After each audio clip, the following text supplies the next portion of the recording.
కార్తిక్ ఘట్టమనేని గారు తేజ సజ్జా గారితో ఒక మంచి ప్రయత్నం చేయడం అయితే జరిగింది.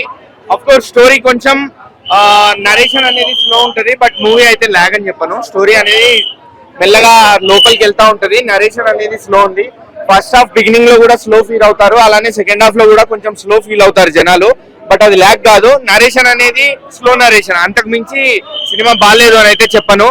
వితౌట్ ఎక్స్పెక్టేషన్స్, జీరో ఎక్స్పెక్టేషన్స్ తో సినిమాకి వెళ్ళండి, ఎంజాయ్ చేస్తారు. ఒక మైథలాజికల్ ఫిక్షన్ అని చెప్తా. ఎందుకు అంటే మన ఇతిహాసాన్ని, మన పురాణాన్ని వాడుకొని కల్పితంగా మనకి ఒక ఫ్యాంటసీని చూపించడం జరిగింది. అండ్ సినిమాలో చాలా సర్ప్రైజెస్ ఉన్నాయి. ఒకటి ట్రైలర్ లో ఆల్రెడీ మనం చూసాము, ఒక పక్షి రూపంలో. అది ఏంటి అనేది మనకి సినిమా చూస్తే మీకు అందరికీ అర్థమవుతుంది క్లియర్ గా. ఆఫ్ కోర్స్ రాముడు బ్యాక్ డ్రాప్, పక్షి మీరు ఆల్రెడీ మీ గెసెస్ మీరు చేస్తూనే ఉండొచ్చు, బట్ సినిమా చూస్తే మీకు ఇంకా క్లారిటీ వస్తుంది. అట్లానే క్లైమాక్స్ లో మంచి మంచి ట్విస్ట్లు కూడా ఉన్నాయి. ఎవరు పోస్ట్ క్రెడిట్స్ అనేవి మాత్రం మిస్ అవ్వకండి. పోస్ట్ క్రెడిట్స్ లో మంచి సర్ప్రైజ్ ప్లాన్ చేశారు. నేనైతే ఏంటి ఆ సర్ప్రైజ్ అనేది స్పాయిలర్ ఇవ్వను.